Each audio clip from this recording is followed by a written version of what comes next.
Maxime, viens voir.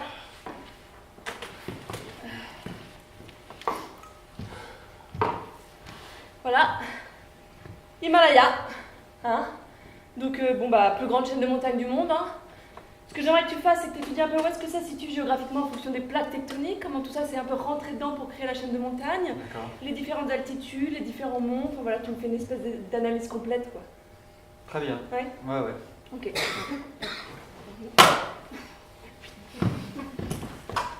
Bouge pas. Voilà. Ah oui, merci. Mets-toi là. Ok.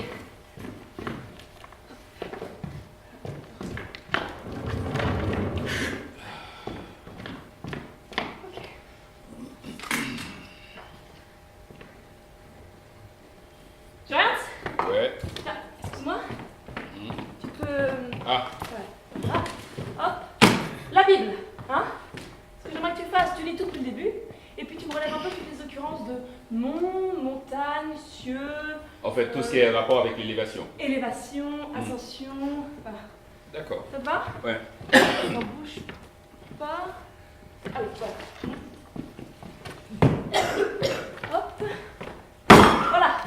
la Bible encore, nouvelle traduction. Hein? Et comme ça, tu lis les deux et tu fais une espèce d'étude comparée. Ouais, Ok? ok.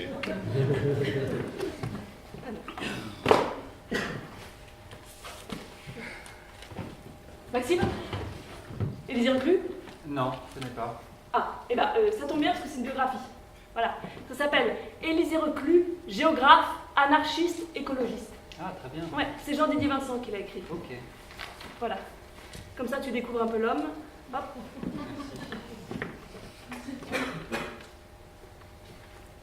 Adam.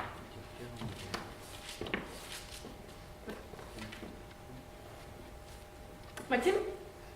Élisée Reclus encore? D'accord. C'est écrit là pour le coup. Donc j'en ai deux. Il y en a un qui est plus intéressant que l'autre, mais c'est bien quand même que tu lises les deux. Oui, oui, bien sûr. Le premier, histoire d'un ruisseau. Voilà. Oui. Et le deuxième, histoire d'une montagne. Ah oui. Voilà. Donc je te mets au début. Voilà. Grand 1, l'asile. Merci.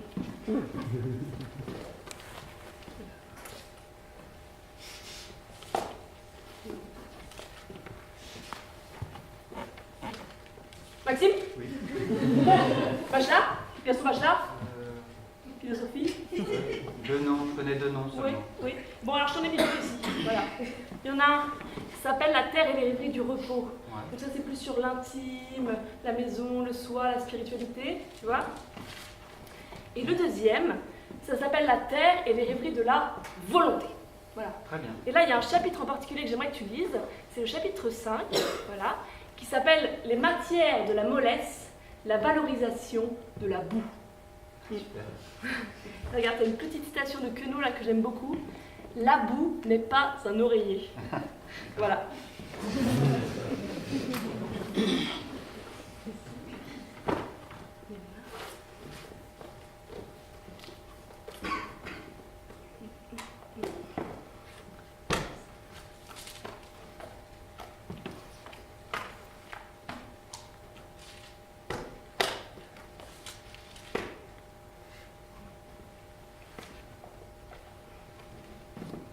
Maxime? René Daumal? Ah oui, forcément. Voilà. Oui, forcément. Hein? Alors, je t'ai fait un petit condensé de son œuvre. Ouais. En premier, le mot analogue, Ah évidemment. oui, alors ça, je l'ai lu. Ah, Ouais, bon. je l'ai lu 9 fois. D'accord, super, Ouais. super. Est-ce que tu veux bien le relire une dernière fois? Ah oui, bien sûr. Ok, Avec plaisir. très bien. Voilà. Merci. Ensuite, ça vient un peu en lecture complémentaire. On a La Grande Beuverie. Ah hein? oui, d'accord, ok, très bien. Tu connais? Non, mais je veux bien le relire. Ok. Voilà. Ensuite, j'ai un petit conte philosophique ici qui s'appelle La vie des Basile. C'est court, tu peux lire dans le bus quand tu as une pause, un moment, tu vois. Voilà. Un recueil de poésie, poésie noire, poésie blanche. Ah, super. Voilà. Le catéchisme, ça c'est aussi un conte philosophique, pareil, c'est court. Voilà. Le contre-ciel, recueil de poésie. Tu lis tout. Ah oui, les pouvoirs de la parole, très important. Essais et notes. Ça parle plutôt de son rapport à l'écriture, au langage, tout ça. Oui. Très important pour comprendre comment il pense. Voilà. Et ah bon, les correspondances. Donc là c'est pareil, ça permet vraiment de découvrir qui il est. Je t'ai mis 2 tomes.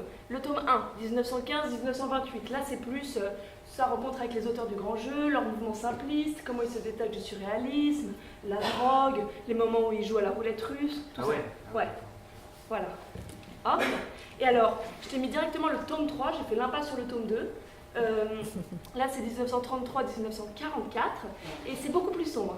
Alors là c'est vraiment plus la fin de sa vie, la maladie, la tuberculose, et puis l'écriture de ses romans, ses errances spirituelles, tu vois. Voilà. Ah oui, une anthologie des poids du grand jeu. Ah oui, donc ça, oui, c'est la revue. Voilà. D'accord, je peux le lire, ça y est. Super, ok. Et alors là, je t'ai mis une petite note à un endroit, voilà, ici. Je pense que ça va te plaire, regarde. Lis ça là. Le grand jeu est irrémédiable. Il ne se joue qu'une fois. Nous voulons le jouer à tous les instants de notre vie. Voilà. Ah oui, d'accord. Ouais, ça c'est Roger Gilbert Lecomte qui l'a écrit. Ah, d'accord, mais j'adore. Ah, tu connais? Oui, oui, oui. Ah, et ben alors ça tombe bien, parce que je t'avais pris aussi ce petit recueil de poèmes de lui. Ah non, mais je l'ai pas celui-là. Alors, tu l'as pas fait sûr? Non, non, non. Ça s'appelle La vie, l'amour, la mort, le vide et le vent. Voilà. Bon, bah comme ça, tu découvres. Ouais. Super. Hop.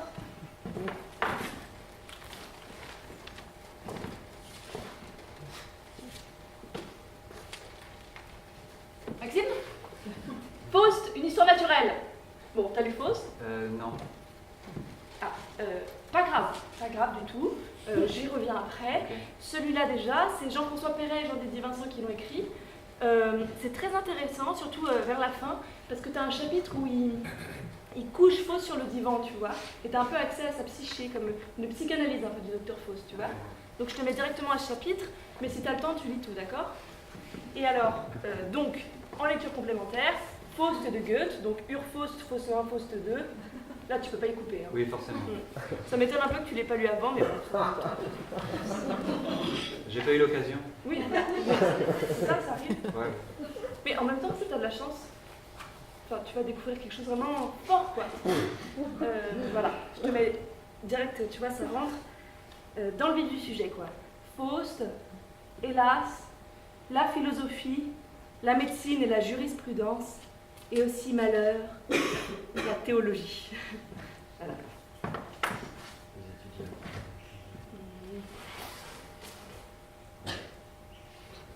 Maxime, Corpus sur Dieu, ça t'intéresse? Ah, beaucoup. Ah, bon, bah, très bien. Là, c'est pas exhaustif, hein, mais quand même, c'est pas mal d'auteurs qui confrontent un peu comme ça leur rapport à l'existence de Dieu, tu vois. Hop, je te le mets. Voilà. Voilà.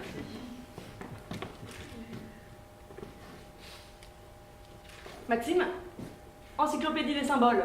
Bon, ça a l'air gros, mais en fait, ça se lit hyper vite. Et puis, tu vois, ta lecture est rendue très ludique parce que tu as plein de petites gravures et de petites illustrations comme ça. Du coup, c'est bien. Ouais, c'est hyper agréable. Donc, c'est dans l'ordre alphabétique, hein, ça commence par A, abeille, puis comme ça, tu suis, tu arrives à montagne, mort, mouche. Ah oui? Oui, tu as des associations d'idées comme ça, assez rigolotes. Je te le mets? Oui. Attention. Voilà. Abeille.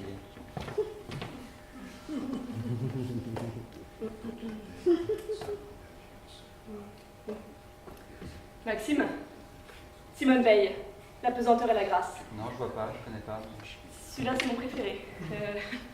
Bon, alors, je te la fais courte, mais Simone Veil, en gros, elle vient d'une famille bourgeoise et elle choisit comme ça une espèce de vie de dénuement pour se rapprocher de Dieu, hein, donc elle se rapproche du milieu ouvrier, et puis elle a des grosses migraines qui lui provoquent des espèces de crises mystiques où elle voit Dieu, et donc elle écrit ce livre, voilà, comme ça, sous forme d'aphorisme, hein, et ça parle de sa foi, de son rapport au corps, à l'amour, à l'autre, enfin, voilà. Ok. Et bon, j'ai vraiment très envie que tu le lises. Ouais. Et en même temps, je suis en train de le relire là en ce moment, tu vois. J'ai pas envie de me couper dans ma lecture. Non, mais garde-le. Oui, et en même temps, je trouve que c'est dommage que je ne le partage pas. Enfin, tu vois, ça ce que je fais, je le mets là, voilà. On sait qu'il est là tous les deux, hein. Et toi, quand tu as du temps, tu jettes un œil, et moi, quand j'ai du temps, je jette un œil. Et on fait comme ça une espèce de garde alternée, tu vois, du Ok. Ouais, très bien, très bien.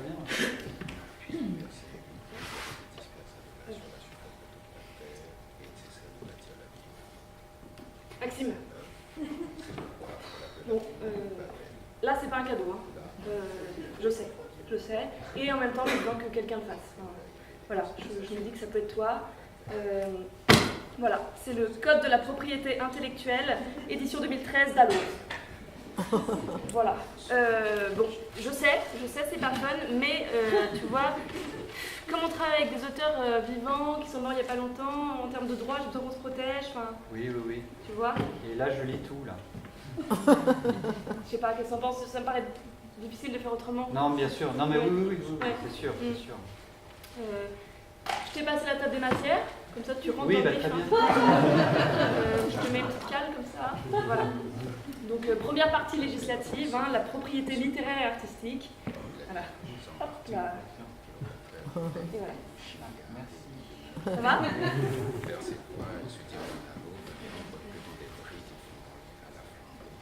Maxime, Chateaubriand, Voyage du Mont Blanc. Celui-là, je suis pas sûre. Bon. C'est bien, hein, c'est bien écrit, c'est bien Chateaubriand, mais je veux dire, il a un rapport un peu cynique à la montagne parce que, en fait, il dit que comme il n'y a pas d'horizon, ça lui coupe l'inspiration, tu vois. Donc c'est un peu... Bon, ça fait contrepoint, hein, finalement, c'est pas mal. Oui, oui. Je le mets là, écoute, voilà. Comme ça, c'est pareil. Si t'as envie, tu sais qu'il est là. J'y jette un œil. Exactement, exactement. Voilà. Maxime, Jarry, Alfred Jarry. Non, je connais pas. Ah, et bien alors ça, si t'as la tête un peu farcie à un moment, tu lis ça, tu lis Postrol. C'est un poème en particulier que j'aime beaucoup, qui est, tu vois, je t'ai mis un petit marque-page ici. Ça s'appelle Calcul de la surface de Dieu. Ouais, tu vois. Et alors il s'amuse vraiment à faire des vrais calculs, tu vois, c'est hyper ludique comme ça. Ouais, c'est très drôle, très très drôle. Attention. Voilà.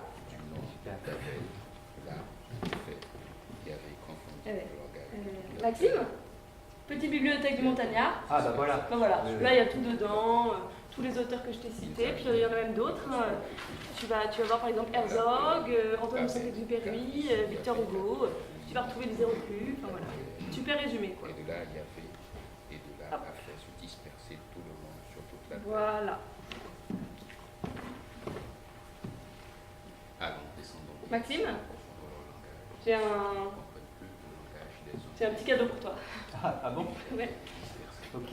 Je te l'offre. Ah bah oui, bien sûr, oui. Tadam! Ah, génial. Oui. C'est des vrais? Ah, Ouais. bah super, merci. Ouais. Tu veux les essayer? Ah oui, avec plaisir. Oui. Voilà. Et de là, il y avait les dispersa sur la surface de toute la terre. Ah ouais, elles te vont hyper bien. Ah bah merci, ça me fait plaisir. Ouais, j'aime beaucoup. Bon, je m'y mets. Oui, oui, oui. Ok. Genèse 11, versets 1 à 9. Toute la terre avait un seul langage et un seul parler. Verset 2. Or, il advint, quand les hommes partirent de l'Orient, qu'ils rencontrèrent une plaine au pays de Shinéar et y demeurèrent. Verset 3. Ils se dirent l'un à l'autre, allons, briquetons des briques et flambons-les à la flambée. La brique leur servit de pierre et le bitume leur servit de mortier. Verset 4. Puis ils dirent, allons, bâtissons-nous une ville et une tour dont la tête soit dans les cieux, et faisons-nous un nom pour que nous ne soyons pas dispersés sur la surface de toute la terre. Verset 5. Yahvé descendit pour voir la ville et la tour que bâtissaient les fils des hommes. Verset 6. Et Yahvé dit, voici que tous forment un seul peuple et ont un seul langage. S'ils commencent à faire cela, rien désormais ne leur sera impossible de tout ce qu'ils décideront de faire. Verset 7. Allons, descendons et ici même confondons leur langage, en sorte qu'ils ne comprennent plus le langage les uns des autres. Verset 8. Puis Yahvé les dispersa de là sur la surface de toute la terre, et ils cessèrent de bâtir la ville.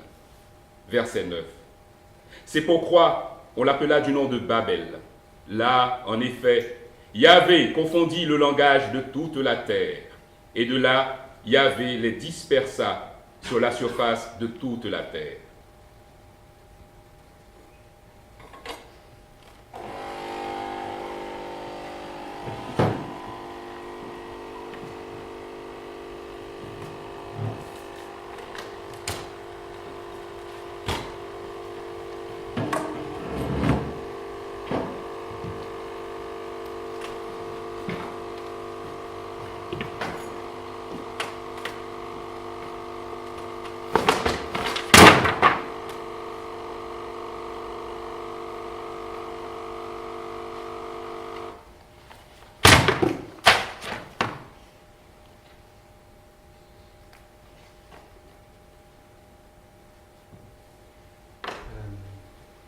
Margot, Jean-Ernst, je pense qu'il faudrait qu'on tienne un journal d'expédition. Et je vous propose qu'on commence par lire l'article du personnage de Théodore dans le Mont Analogue. Ouais. Je vous le lis. D'accord.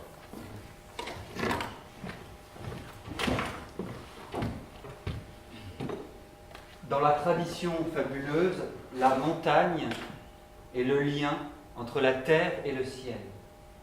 Son sommet unique touche au monde de l'éternité, et sa base se ramifie en contreforts multiples dans le monde des mortels.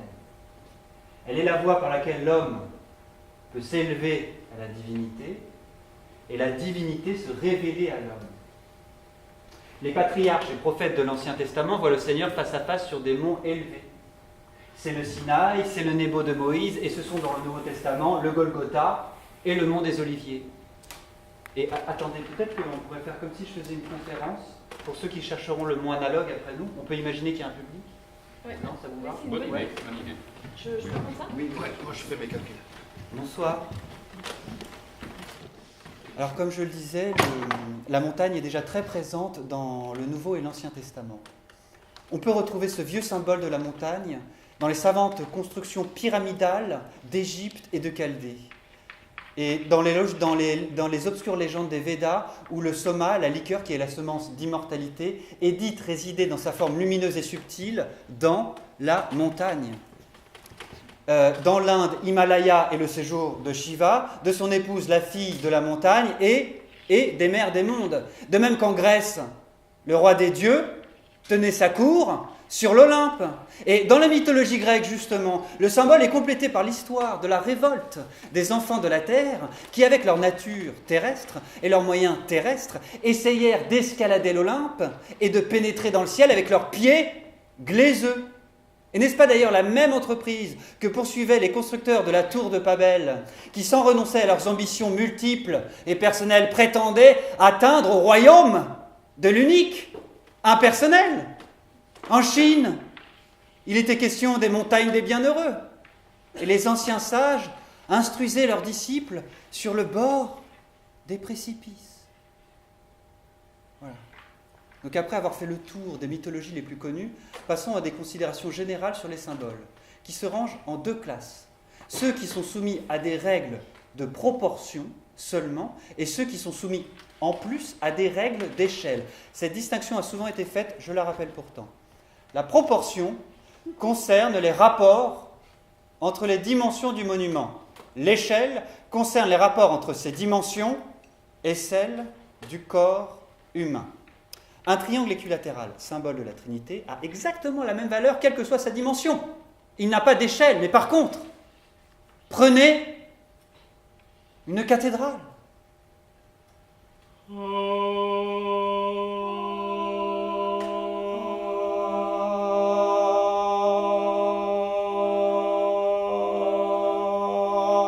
Et faites-en une réduction exacte de quelques décimètres de haut.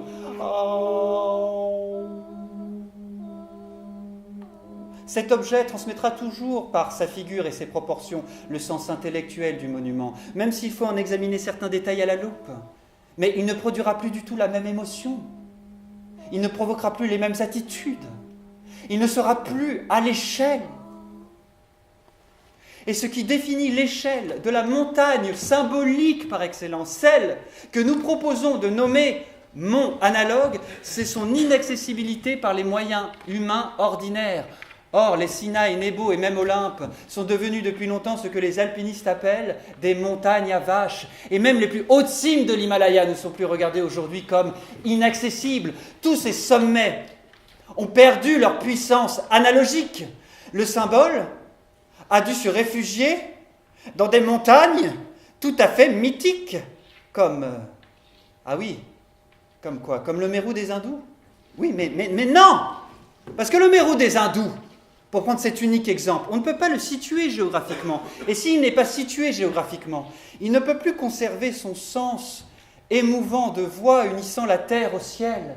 Il peut encore signifier le centre ou l'axe du système planétaire, mais non plus les moyens pour l'homme d'y accéder. Pour qu'une montagne puisse jouer le rôle du mont analogue, il faut que son sommet soit inaccessible, mais sa base accessible aux êtres humains, telle que la nature les a faits. Elle doit être unique et elle doit exister géographiquement. La porte de l'invisible doit être visible. Merci. Le mont lui-même étant extrêmement haut, sa base doit être assez large pour le soutenir. Il doit s'agir d'une surface de terre au moins aussi grande que celle des îles les plus vastes de notre planète. De Madagascar, de Bornéo, de la Nouvelle-Guinée, peut-être même de l'Australie. Cela admis, deux questions surgissent. Comment ce territoire a-t-il échappé jusqu'ici aux investigations des voyageurs? Et où se trouve-t-il?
La conversation scientifique a été différente.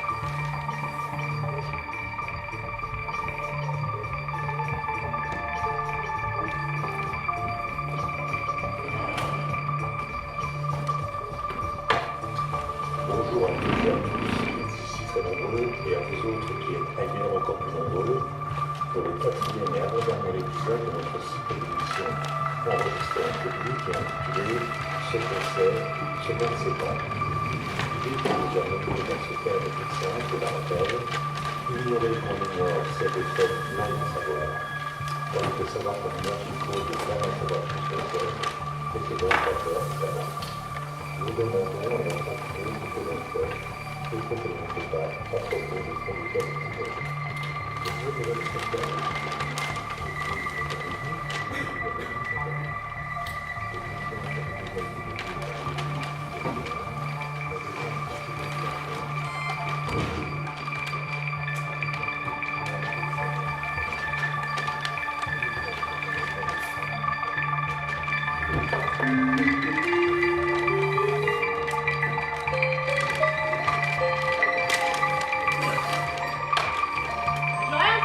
Oui, Tu viens faire 15 secondes? ok, j'arrive.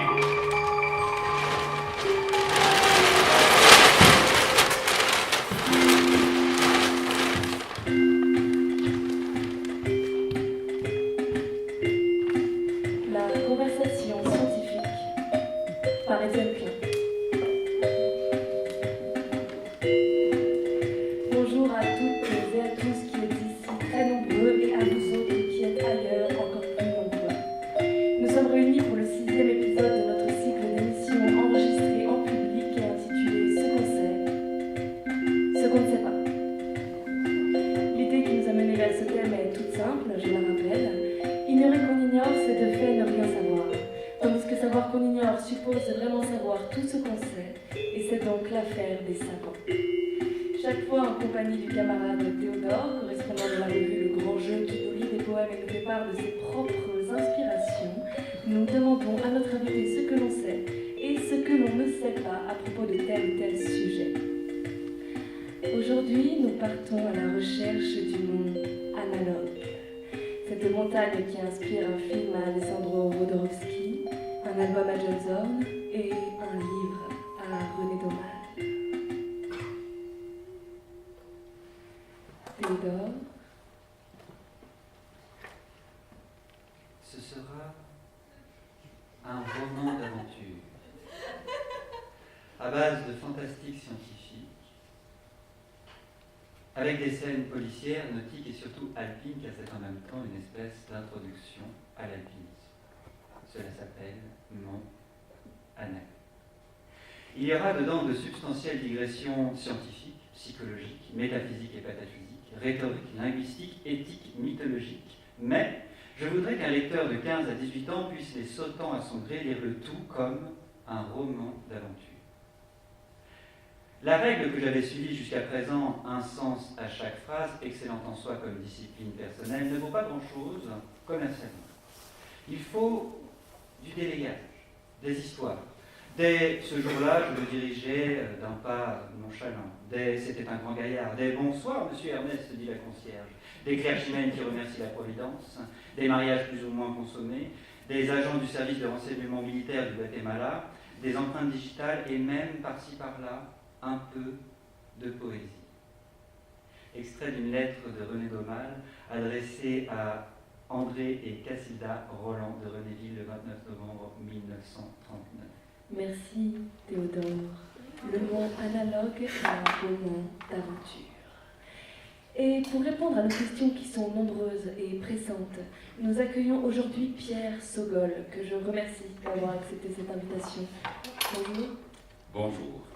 Pierre Sogol, vous êtes théologien, professeur d'alpinisme, docteur en philologie, membre des frères simplistes, frères orthographiés PH, je précise, et vice-curateur du collège de pataphysique. Vous êtes avec nous pour éprouver une de vos importantes découvertes.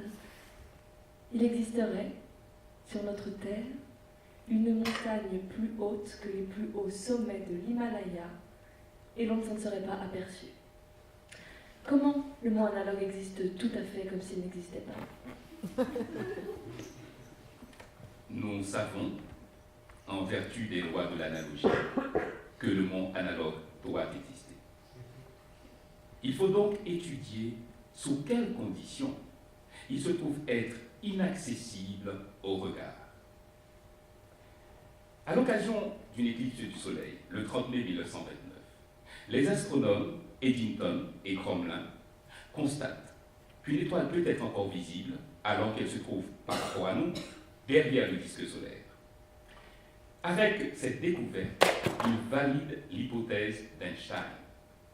Un corps quelconque, ici le Soleil, exerce une action répulsive sur les rayons lumineux qui passent près de lui.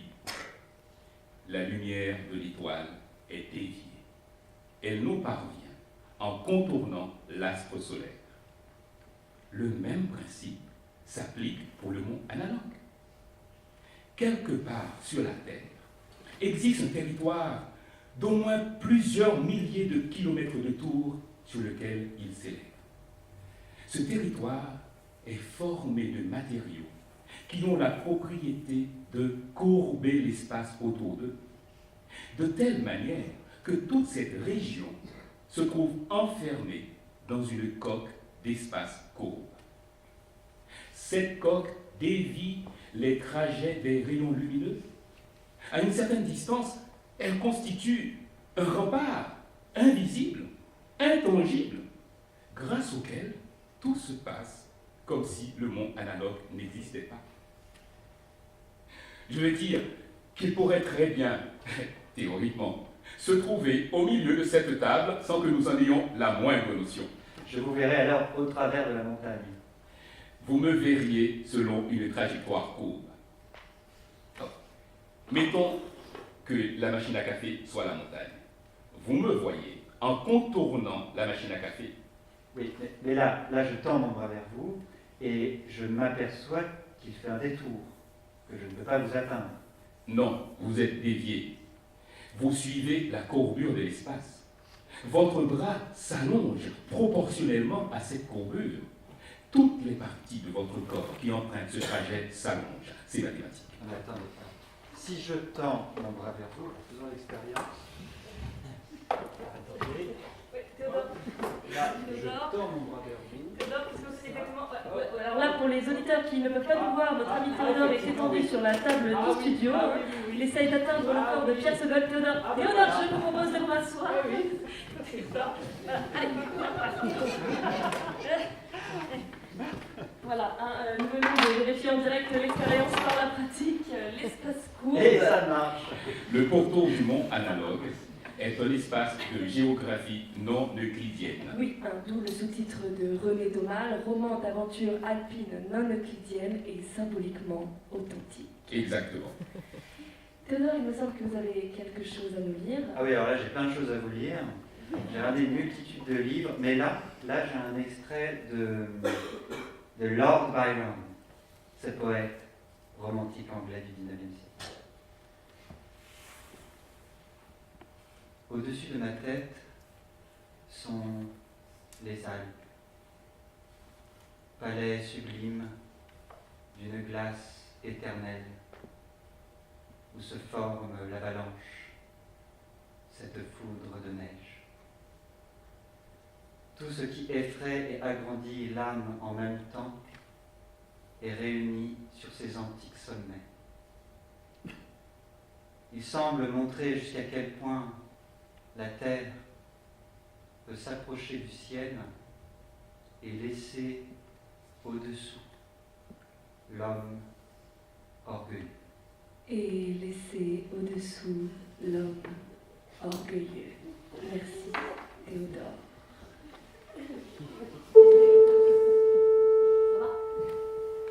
Oui, oui, ça va. J'ai apporté une carte, mais comme nous sommes à la radio, je ne sais pas. Ah non, on peut toujours la décrire. On peut toujours la Bien décrire? sûr.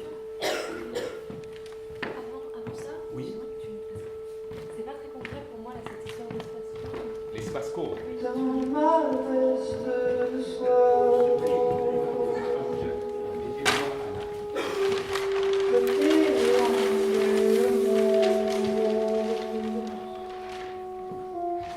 le crépuscule est grandiose, et peut-être L'espace court. un beau jour J'ai déjà fait des schémas, donc je vais retracer sur les schémas pour vous expliquer. trouver moi, C'est mais paradis. Blondie, un peu maudit, un peu vieilli, dans ce buste qui s'effondre. Je suis perdu, enchanté, dans les caves de l'ombre. Ma cause noyée dans la fumée sera sophistiquée. Après la nuit, tu restais là. C'est peut-être un beau jour retrouver avec moi les paradis perdus. Bandit, un peu maudit, un peu vieilli, mes musiciens sont ridés sur ce clavier si joli. J'essaie de me rappeler encore une fois mes accords seront sophistiqués qui pétonnent comme les Anglais. Et peut-être un beau jour voudras-tu retrouver avec moi ces paradis perdus. Et peut-être un beau jour voudras-tu retrouver avec moi Je suis très content de partager mes travaux avec vous.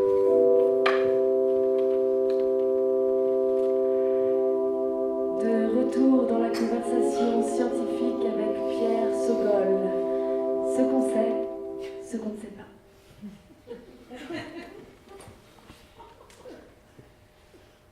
Le monde analogue nous échappe.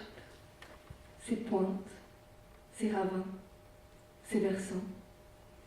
Rien de ce qui le constitue n'est visible par nous. Pierre Sogol, vous nous expliquiez tout à l'heure que les fondations de cette montagne ont pour propriété de courber l'espace. Elle est à la fois présente et absente de la surface du globe. Toutefois, avec un peu de méthode dans l'invention, pour citer René Daumal, seriez-vous en mesure de la situer géographiquement? Suivons toujours la même méthode, qui consiste à supposer le problème résolu et à déduire de là toutes les conséquences qui en découlent logiquement.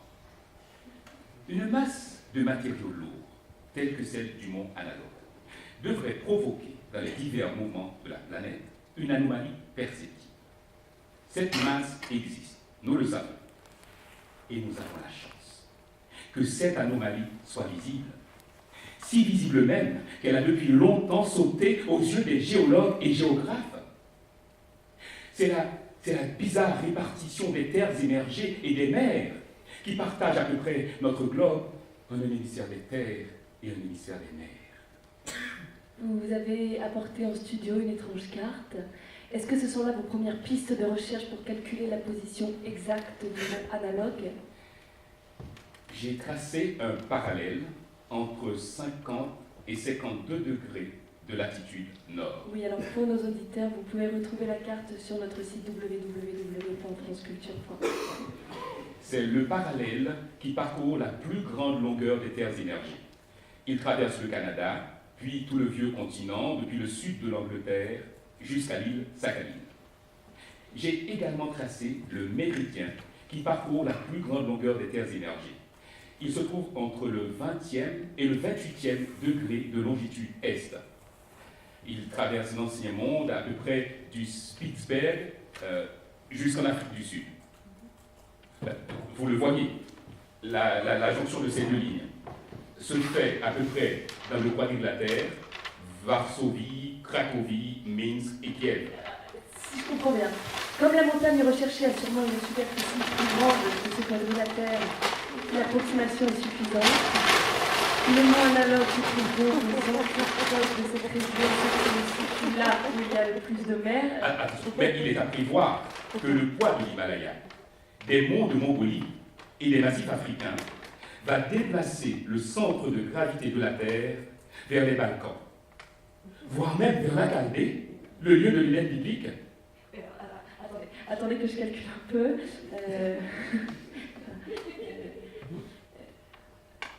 Le mont analogue devrait donc se trouver là, au sud-ouest de la Nouvelle-Zélande, dans le Pacifique Sud. C'est-à-dire là où il y a de la place pour une si grande masse montagneuse.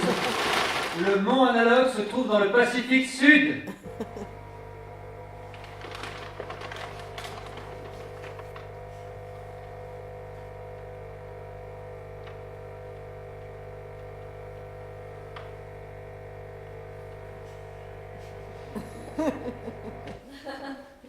Maxime, je reste, on arrête tout, on y va? Ok. Attendez, vous voulez pas qu'on termine la radio avant? Ok, d'accord, mais rapide.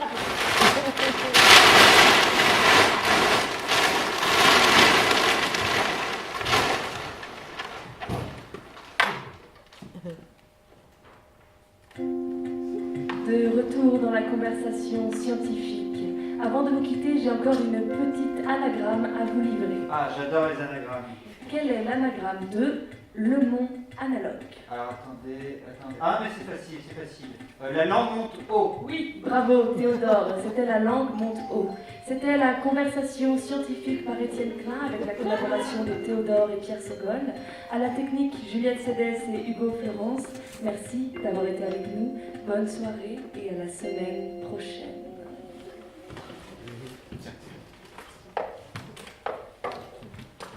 Vous faites quoi là? Pourquoi vous mangez? On y va là, Maxime? Attendez, on y va maintenant? Ben oui. Ah non, mais attendez, moi je suis pas prêt du tout. Il me faut un entraînement. Comment ça? Oui, voilà, un entraînement physique. Sinon, moi je vais me vautrer. Eh ben, je peux te faire un training. Ah, très bien. Ok, moi je prépare le camp de base. Ok. Est-ce qu'on peut un peu neutraliser l'espace? Oui. Ok, on neutralise l'espace. Moi j'ai juste besoin d'un café avant. Ok.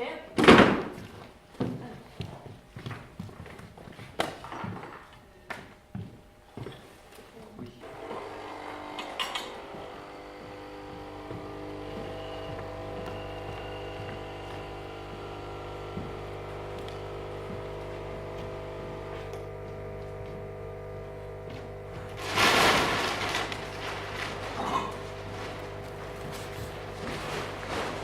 Maxime, Oui, tu peux ramener la machine à café?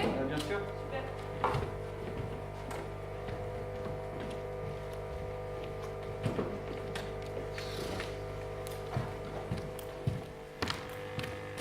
Mets-la là. La meilleure. Ouais.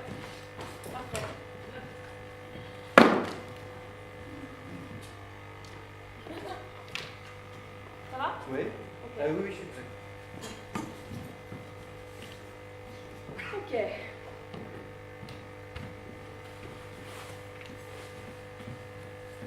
L'alpinisme, c'est l'art de parcourir les montagnes en affrontant les plus grands dangers avec la plus grande prudence. On appelle ici art l'accomplissement d'un savoir dans une action.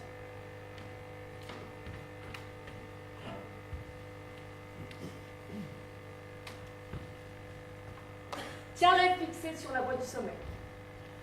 Mais n'oublie pas de regarder tes pieds. Le dernier pas dépend du premier. Ne te crois pas arriver parce que tu vois la cime. Veille à tes pieds. Assure ton pas prochain. Mais que cela ne te distrait pas de ton but le plus haut. Le premier pas dépend du dernier. La montagne guette toujours une occasion de te faire un croc en jambe. Un croc en jambe? Ouais. Ah oui, je vois. Ok. Voilà. Merci, ça Ouais, va? non, ça va, ça va. Alors, si ayant 3 fois descendu, puis remonté par des couloirs qui se terminaient par des apics, on ne voit qu'au dernier moment, tes jambes se mettent à trembler du genou à la cheville, et tes dents à se serrer. Gagne d'abord quelques petites plateformes où tu puisses t'arrêter en sûreté. Et rappelle à ta mémoire tout ce que tu sais d'injure. C'est bon? Et lance-les à la montagne. Là, Vas-y. Allez, saloperie. plus fort. Saloperie de montagne. Saloperie de montagne. Vas-y, Maxime. Saloperie. Voilà. Saloperie de putain de montagne. Allez, vas-y. Saloperie de putain de montagne de merde. Lance, lance. Saloperie de putain de montagne de saloperie. Allez, Maxime. Saloperie de montagne. Moi je t'écrase la montagne. Moi je t'écrase. Je t'écrase putain de montagne. Mais... Voilà. Enfin, insulte-la de toute façon possible. Bois une gorgée.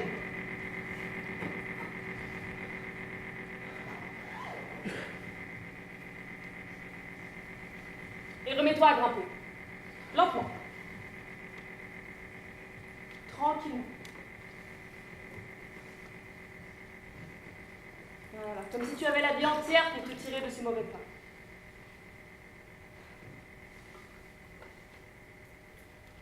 Le soir, avant de t'endormir, lorsque cela te reviendra, tu verras alors que c'était une comédie.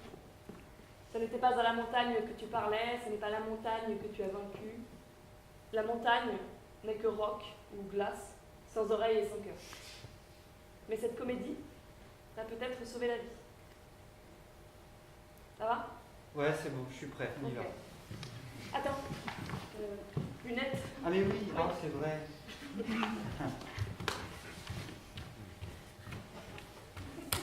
Voilà. Bon, bah ça y est, hein, on y va. On y va.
de l'expédition.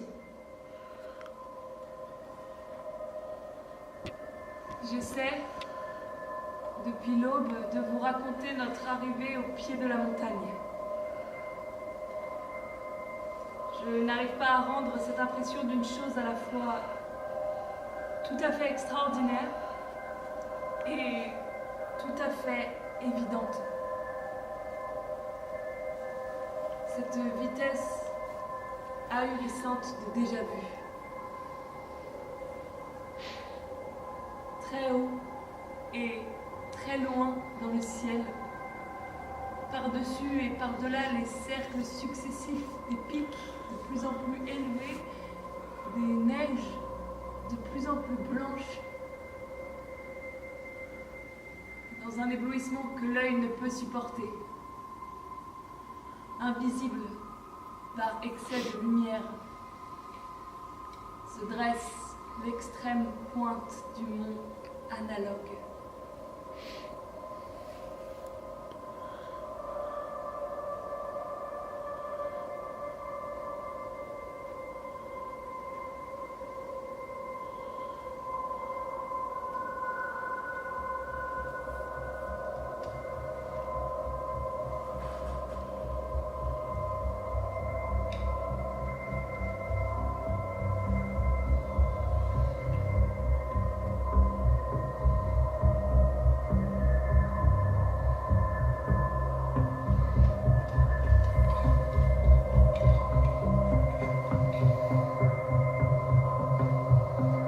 Ça va, Marco?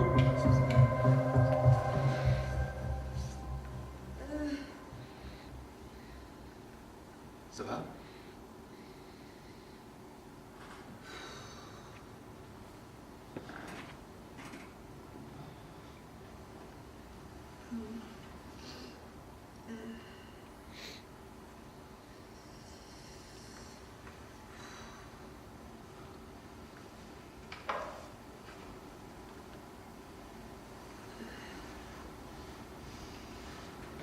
Quand j'ai un vertige, quand cette sensation revient, un malaise indéfinissable reprend.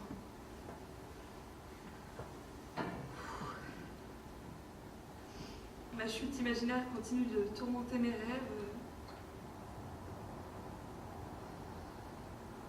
Il n'y a plus aucun appui. Il n'y a plus moyen de me sauver, aucune main à tenir. Je suis une chute vivante. Une chute qui m'ouvre en abîme. Tiens. Merci.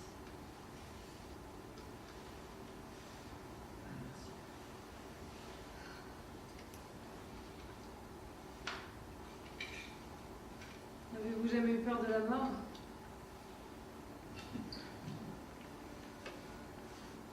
Je ne veux pas mourir sans avoir compris pourquoi j'avais vécu. Je souffre d'un inguérissable besoin de comprendre.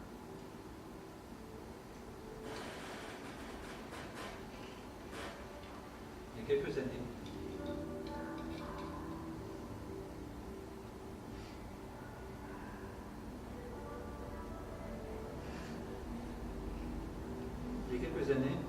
j'ai entendu parler de mouches qui piquent les gens pendant leur sommeil. Et quelqu'un m'a fait cette plaisanterie. Quand on se réveille, on est mort.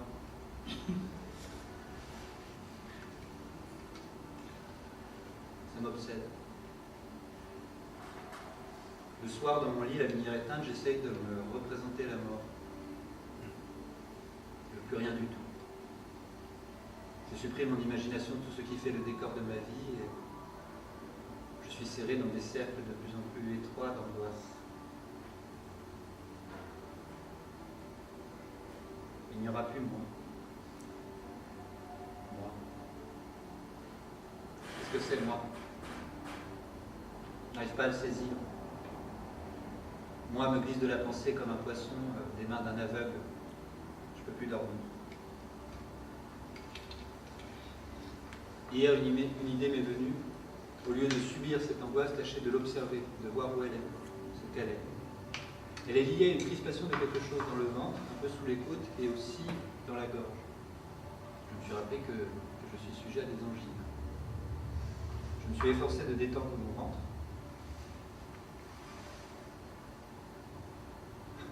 Et l'angoisse a disparu. J'ai essayé de penser dans cet état encore à la mort. Et cette fois, au lieu d'être saisi par la griffe de l'angoisse, j'ai été envahi par un sentiment tout nouveau, auquel je ne connais pas de nom, et qui tient du mystère, de l'espérance. Nous en sommes tous là.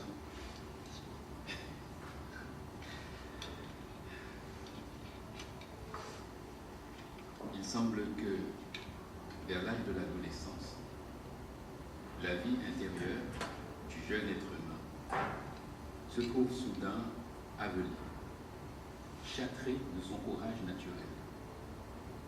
Sa pensée n'ose plus affronter la réalité ou le mystère en face directement. Elle se met à les regarder à travers les opinions des grands, à travers les livres et les professeurs.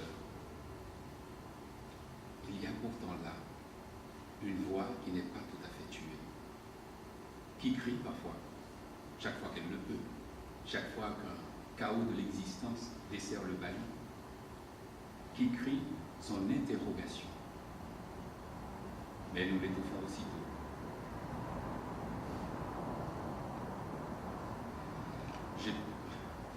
Je peux vous dire que j'ai peur de la mort. Pas de ce qu'on imagine de la mort, car cette peur est elle-même imaginaire. Pas de ma mort, dont la date sera consignée dans les registres de l'état civil. Mais de la mort de cette voix que je subis à chaque instant. Qui, du fond de mon enfance, à moi aussi interroge. Que suis-je?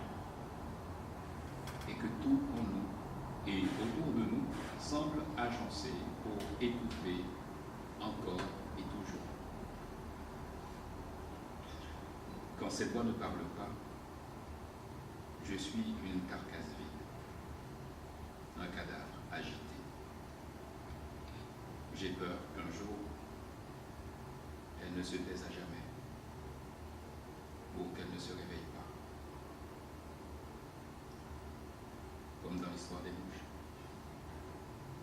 Quand on se réveille, on est mort.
journal de l'expédition.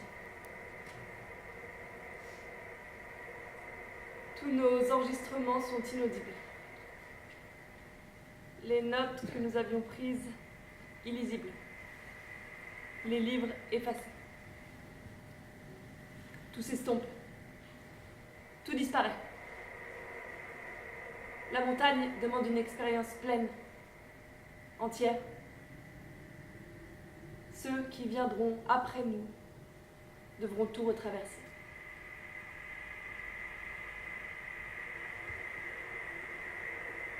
J'interromps mon récit sans auditeur. À partir de maintenant, nous marchons sans laisser de traces.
Jean Ernst.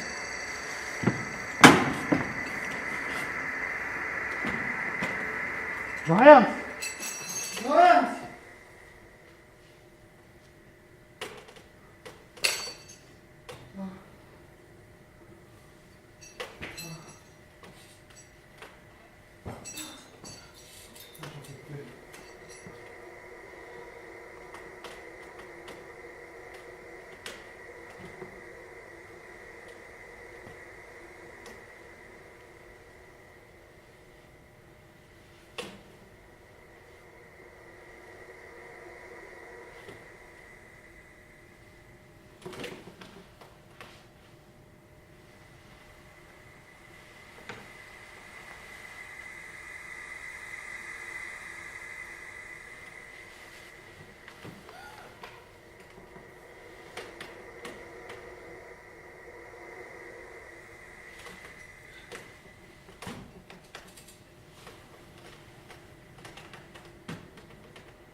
Les glaciers sont des êtres vivants.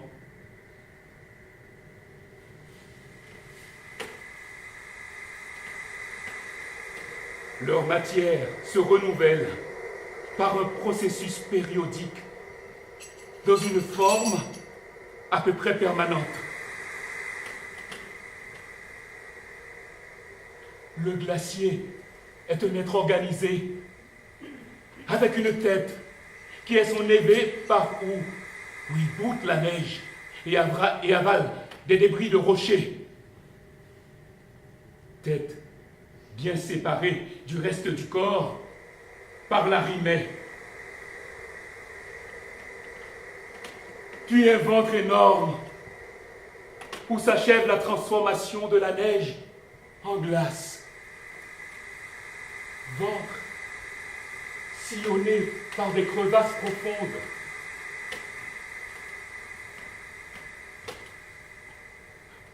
Sa vie est rythmée par les saisons. Il dort l'hiver et se réveille au printemps avec des craquements et des éclatements.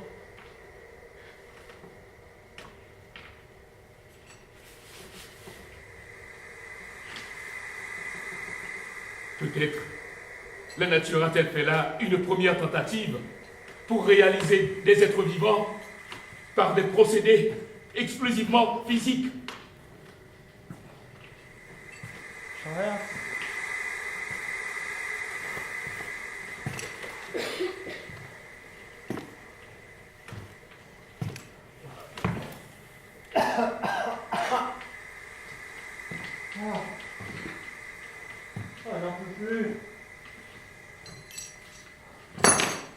Margot, j'en peux plus.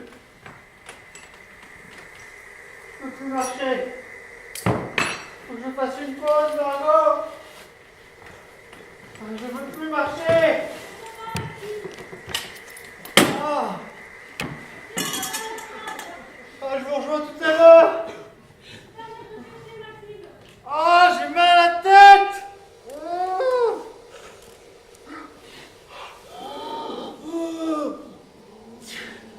Mais je peux plus respirer.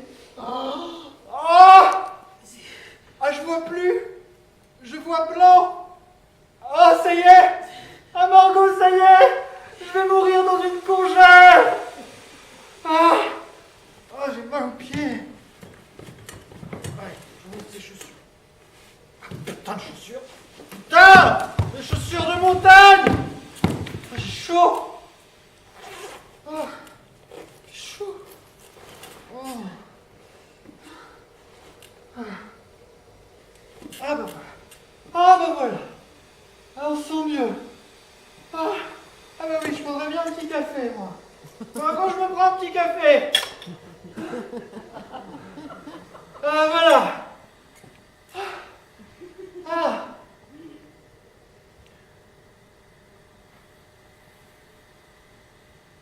René? René Domal! Oh René, là-haut! Oh, je suis là, René! Mais viens! Viens, René, viens, t'es là tout frigorifié! Mais viens, prends un café! Mais viens! Allez, viens, René, assieds-toi! Assieds-toi, mais oui, assieds-toi, René! Ah, merci beaucoup, merci. Mais il n'y a pas de quoi, René? Non, vraiment, ça me fait plaisir. Mais moi aussi, ça me fait plaisir de t'offrir un café. Oui, mais moi, ça me fait plaisir de te voir, merci. Mais moi aussi, ça me fait plaisir, René. Enfin quoi?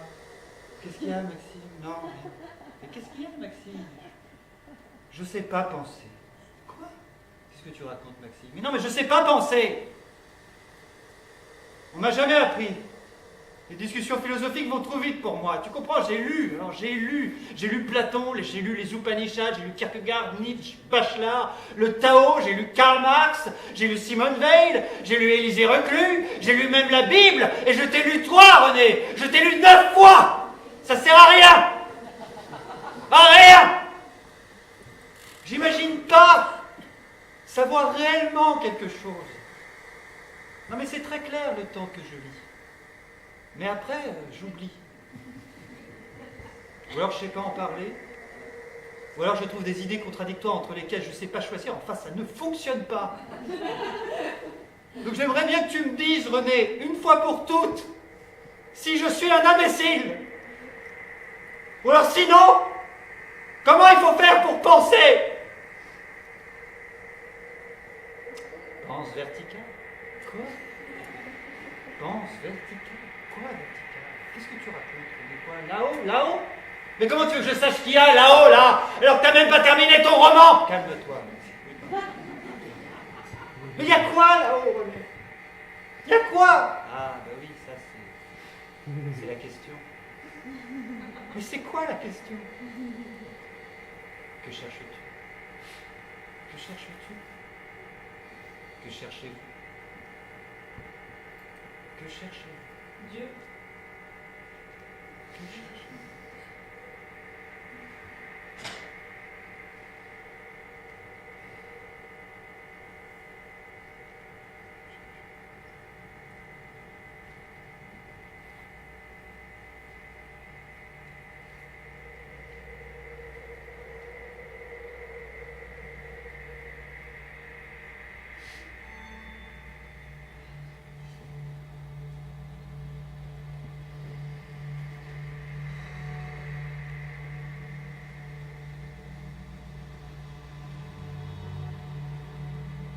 Dieu.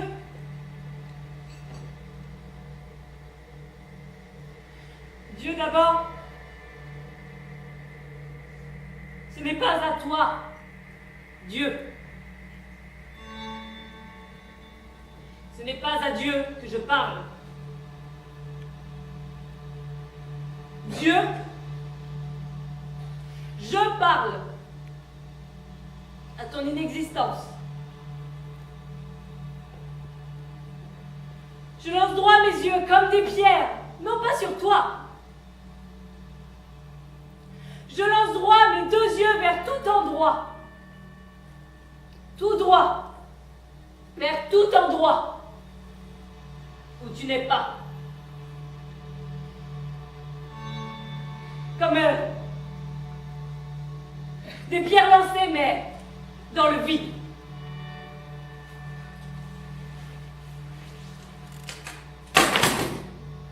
Voici mes balles perdues. Zim!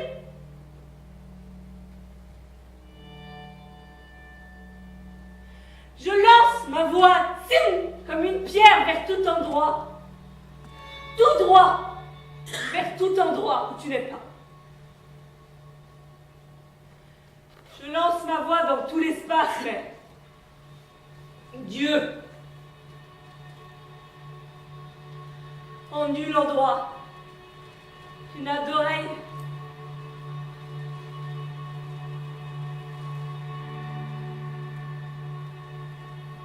Tu n'en as pas un œil de Dieu.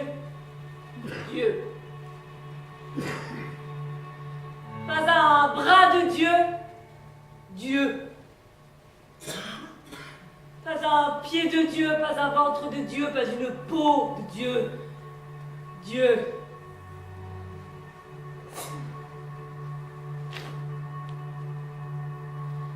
Dieu. Sans homme. Dieu. Sans diable. Dieu. Sans Dieu.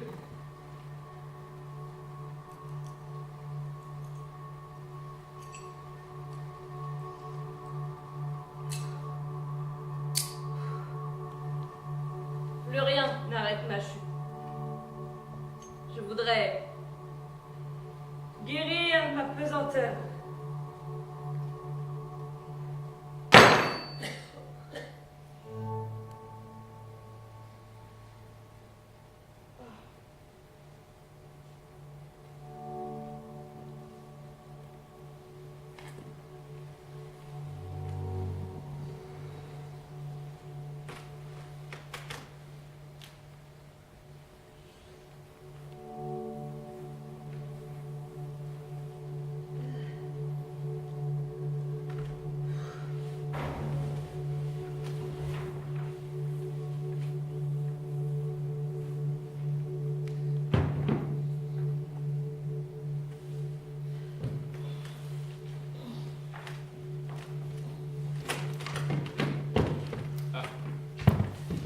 Merci.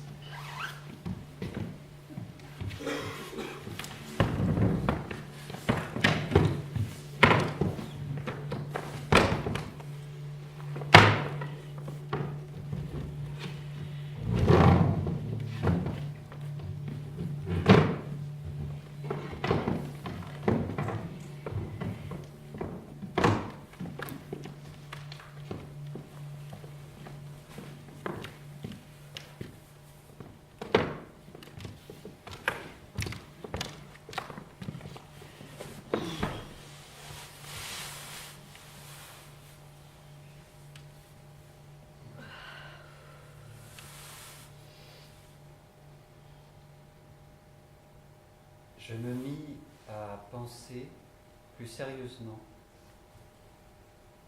avec la lourdeur et la gaucherie dont on remue la pensée.